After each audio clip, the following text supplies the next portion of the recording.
Picture desert heat wavering above a grid of steel and concrete, while trucks deliver crates labeled in a dozen languages. Not a gadget launch, but a continent teaching itself to cast silicon again. Not a headline, but a skyline of cranes and clean rooms, where light itself is the tool and dust is the enemy. Here is the promise.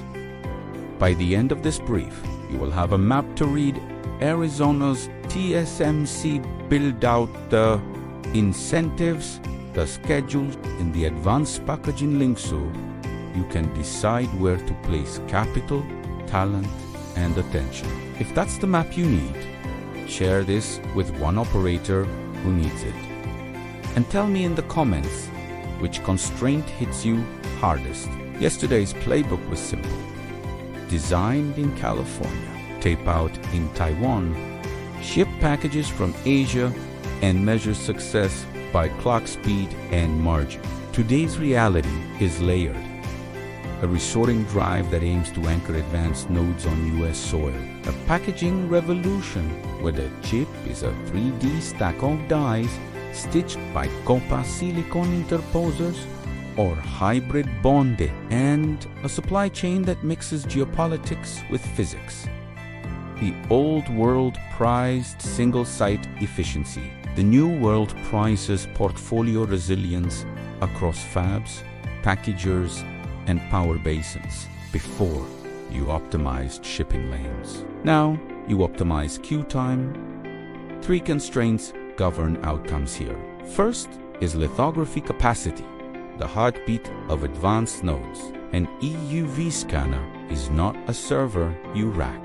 It's a cathedral of optics, delivered on heavy lift jets, assembled over months, and tuned with metrology like a The number of scanners installed sets the ceiling on wafers per month. A metric that simply means how many circular silicon plates you can process across all steps in a month. Therefore, the pace of yield learning, tool count, queues time, every missing scanner extends the ramp. Second is infrastructure. Power, water, and cooling in a desert that tests all 3. Megawatts aren't a line item, they're a gating item because each clean room module has a base load and a peak load, and utility interconnects add months when permits slip. Water ISNT generic either. You need ultra-pure water made by stripping ions and particles until it S more ingredient than liquid. And you need reclamation capacity to reuse what you can. When supply dips, utilization drops, and utilization is the denominator of cost per good die. Third is workforce and process discipline. Photolithography shifts depend on operators who can execute hundreds of steps with near zero deviation, maintenance teams who treat downtime like a fire, and engineers who tune recipes to raise yield inch by inch. Yield is simple to define and hard to achieve. It is the share of dies on a wafer that pass tests. When yield lags, cost soars. When yield climbs, capacity appears. Without a new building, timelines follow talent.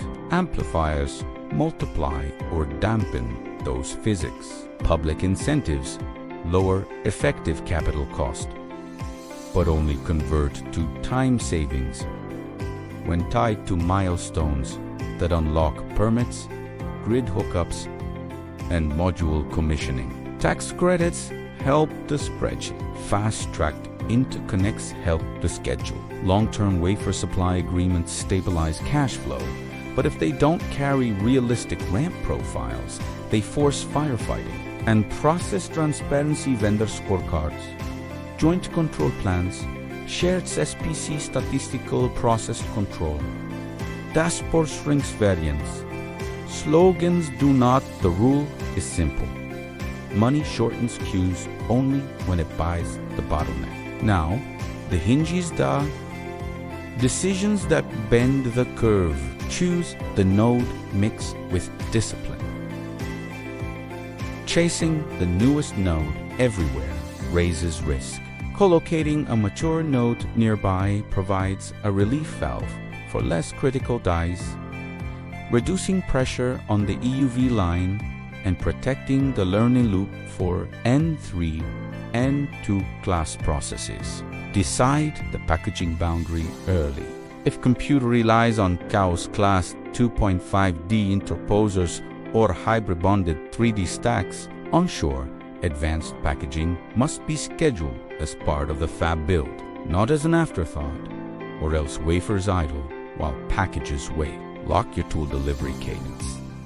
A staggered scanner arrival that aligns with facility modules reduces idle assets. Out-of-sequence deliveries create storage, insurance, and recalibration drag. Fix your labor model. A stable mix of permanent technicians, apprenticeship pipelines, and a vetted contractor roster beats last-minute hiring spikes that dilute training and degrade yield discipline. And structure your supply contracts to reward predictability. Flexible mix within a fixed WPM band keeps lines full without whipsawing recipes. Unlimited changes are a recipe for chronic reset. Each hinge carries a failure mode if discipline slips. Over-index on leading nodes without a mature lane and you strand capex. Waiting for yield, treat packaging as a shipping function and you discover that interposers through silicon vias and thermal budgets are the new critical path. Schedule tools before utilities and you babysit cold iron while interest accrues higher in waves. Without training, architecture, and you trade speed for defect density. Write take-or-pay contracts without variance bands and you buy volatility. First order choices cascade. When EUV bays are full, designs migrate toward chip and interposer square millimeters become a priced commodity. Packaging capacity becomes the new rent. When water allowances cap expansion, firms pay a premium for reclaimed water swaps and on-site polishing. And the cost per good die includes water rights. When workforce maturity sets throughput, overtime becomes a hidden tax, and the tail of your cycle time distribution, not the average sets. The floor on delivery promises. Latency has a P95 and a P99, the 95th and 99th percentiles. Plain English for the slow jobs in the long tail. And customers remember the tail, not the mean. You will see patterns across In Arizona, teams co-locate lithography and first-stage electrical tests to collapse feedback loops within the same time zone. The desert forces ruthless water recovery. So fabs integrates membrane bioreactors, an ion exchange as first-class assets rather than back in the Pacific Northwest and upstate basins. Operators lean into abundant hydropower and cooler ambient temperatures, trading distance for cheaper watts and a friendlier thermal envelope. Then buckle long good dies to a packaging site linked by priority air lanes. In defense adjacent programs, designers split sensitive chiplets into separate wafers, processed under different security controls. Then join them domestically in architecture that shows up as a logistics dance, more than a mask set. Critiques are real and should be faced directly. Advanced nodes are capital intensive, so any efficiency breakthrough bitter voltage through control. Smarter compilers, sparsity exploiting accelerators could reduce unit demand, changing the payback math. For another clean room, local communities worry about water draw and traffic. Without transparent reporting of net water consumption and reclaimed water offsets, you lose social license to operate. Over-optimistic schedules train the market to discount your next announcement. Under-committing strand partners who bought to your plan and bet in everything on one basin ignores wildfire smoke, grid outages, and monsoon dynamics that don't read presentations. Delivery now the playbook promised at the start. Start by defining what good means in metrics you control. Wafers started per day, percent of tools and spec, first pass yield, and cost per tested compute tile, not vague milestones. Do the megawatt math equivalent early with 3 blunt questions. How many EUV steps per wafer does your node require? How many qualified technicians per shift, per tool will you staff? How many gallons per minute of ultra-pure water and reclamation can you guarantee at module opening? Those answers forecast your real ramp. Route easy cases, 2 lighter paths, move non-critical chiplets, and iodize 2 mature nodes and standard packaging. Keep EUV and 3D stack capacity. For latency and reserve clean interposer inventory for the top bins. Escalate only when needed. Don't waste your rarest resource on bulk. Choose architecture by basin and segment, not by slide. In watertight zones, favor smaller delets and aggressive binning to maximize good eye yield. In power-rich basins, run thicker interposers and higher TDP stacks for peak performance parts. Treat schedulers and roadmaps like traders.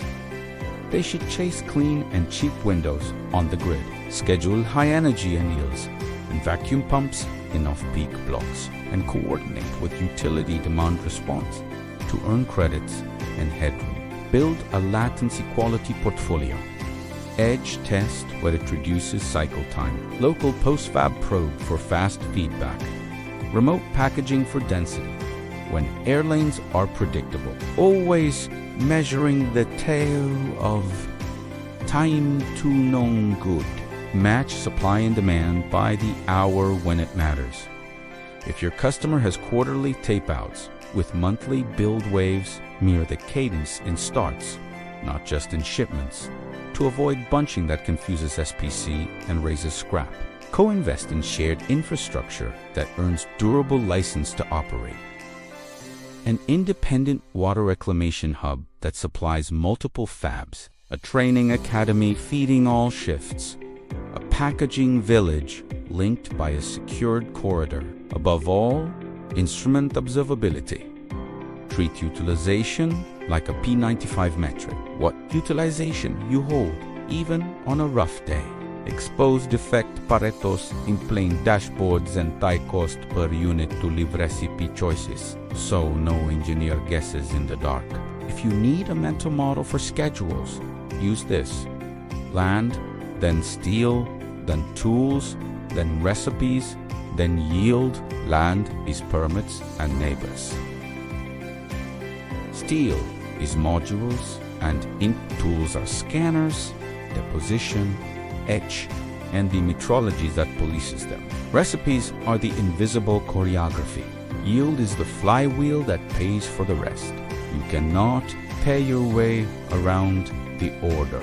You can only shorten each link by aiming money at the bottleneck in that moment. Remember that incentives are not free money. They are a second ledger that must be closed with performance-linked disbursements to measurable bottlenecks you intend to unblock.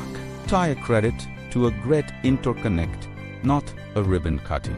Tie a grant to a water reclamation throughput, not a press release. Tie a milestone to a yield step moving from 80% to the low 90s, because that is when cost per good die bends. On packaging, act like a network planner, not a warehouse manager. If your design depends on bandwidth memory and silicon interposers, model the interposer mass queue and the through silicon via yield like you would model runway slots. If hybrid bonding is in your bill of materials, your clean room's particulate spec is your weather. Build scheduled downtime buffers the way airlines build turnarounds. And when you add a second packaging site for resilience, enforce recipe equivalence with golden lots and blind ABS, because customers will audit your consistency with their own data. On workforce, the physics are also simple. Apprenticeships build speed later by slowing you now. Ladders that turn operators into technicians and technicians into shift leads increase retention, which reduces training costs and defect risk. A single point of failure in photolithography maintenance is a single point of revenue denial. Cross-train, reward, boredom-proof precision. Celebrate the day nothing failed. Risks of overreach are real, but so is the cost of underbuilding your feedback loop.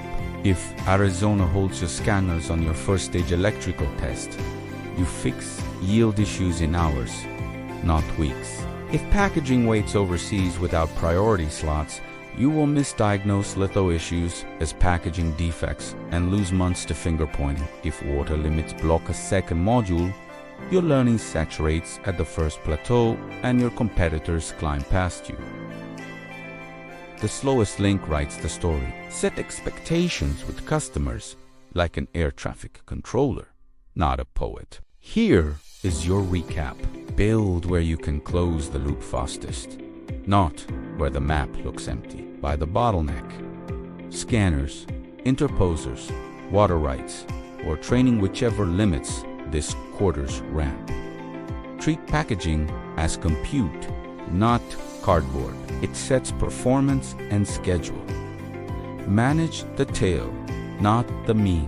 Customers live in the outliers and translate incentives into interconnects and reclaimers, not platitudes and plaques.